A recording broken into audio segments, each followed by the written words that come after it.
What's happening, everybody? Texas Redleg here. Hope you had a good week for the most part. Hopefully you were able to get the things done you needed to get done. I wanted to get right into it tonight. I don't have a super long video. I just wanted to show a few things, some preps that I have gotten recently. Some recently, some not so recently, but nevertheless, I think they're good preps to have. And they're in no particular order here, but I wanted to just let you guys and gals catch an eye on a few things. A lot of this stuff you probably already have. If not, I would certainly consider getting it or something like it ASAP. We all talk about the need for alternative power, cooking, heating, blah, blah, blah. And I know that a lot of you guys and gals are coffee nuts like I am. And, you know, should you have no power and you want to make coffee and you've got the ability to, you know, either cook with propane or, you know, maybe you're lucky enough to have a gas range, or maybe you just have a fire pit with a grate in the backyard or in the back 40 or what have you. But one of the things is one of these old school coffee percolators here. You know, it's got the little glass cap on it so you can see the coffee actually drip, you know, hitting that and moving. But for the most part, these things are really simple to use. It's just an empty container with the, I just call it the coffee stand, the lid. It goes right in. And there you have it. It's pretty simple. Nothing to go crazy about, but I think I got this particular one at Wally World. There's all kinds of different makers of them. It's got a pretty good base on it, sort of in a cone shape, so it's easy to handle. But these are really, really good to have. You can just boil water in them if you need to, or what have you. But certainly, you know, probably not the best version of this out there, but it will work in a pinch, no doubt about it.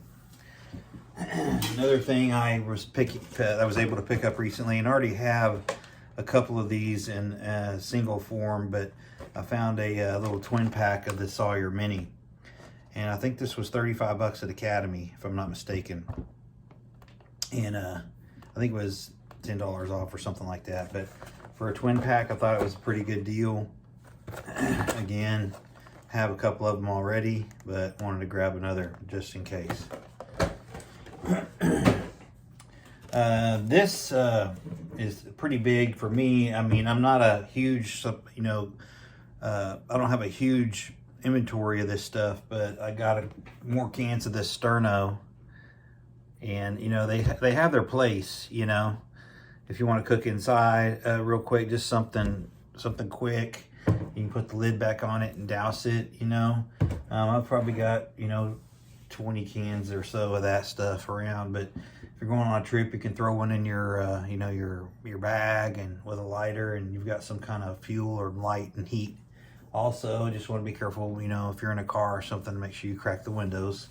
You know, safety first at all times, right? So I got that. Also, not most of you, but a lot of you have the Mr. Buddy heaters, or some type of Coleman stove that runs on these little 1 pound propane bottles, right? Coleman, there's a bunch of different ones with little small green bottles. And you know, you can just use those in your cooking device or your heater, or you can use one of these hose adapters for your Coleman type of products, or you know, any type of gas cooker or heater that runs on this style, you know, female end. But this has got the male end, and so you can run this off of a 20-pound grill bottle straight into your cooker, your stove, or your heater or lantern, if you will, and you got, you know, plenty of propane to run that thing all night long and then some. But you know, it was pretty I think I got it on Amazon. I want to say it was 20, 25 bucks, something like that. But there's the big bottle end, and there's the small little end here. I'm not going to take the lid off of it because I want to protect the threads, but you can see it goes right into the stove or the heater or the lantern, just like the bottle, the small bottle. So that's one pretty cool thing. I don't think you can go wrong with that, just because a lot of people have their grill bottles, and then you know, if these run out, you know, I highly suggest, as long as they're still serviceable and not rusty and dented too bad or anything, save these bottles, because what you can do is you can run and get this little adapter, this little valve, and you can actually refill these small 1 pound bottles off of your grill bottle with this valve, this little transfer valve. And you basically plug it into your grill bottle, you turn that bottle upside down, and then this goes into the adapter here, and you open the big valve on the upside down 20 pounder, and it fills this up. So that's really neat to have, because these have their place, you know, for, you know, a backpack, or, you know, just something temporary to get you through the night. I mean, these have their place, so I definitely wouldn't throw these little bottles away, because they're pretty valuable, especially in an SHTF situation. They'll be super valuable. But anyway, you can pick up these valves. I think these are $10 or $15 at Wally World.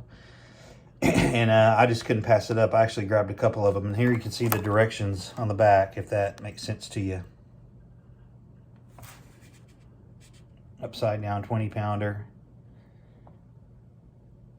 Pretty simple stuff. But I would encourage everybody to, you know, continue to stack the mechanical operated things, the manual operated things, you know, everything from saws to can openers to tools. You know, it's great if you have juice, but if you don't, you need a way to get around obstacles and to build things that you need to build, or repair things you need to repair in times of SHTF. So be sure that you have the means to do that, and you know, having a good set of manual tools and manual devices, you know, old school stuff to cook with and boil water in, etc., will possibly save your life. So with that, keep prepping, stack it deep, and long live the Republic.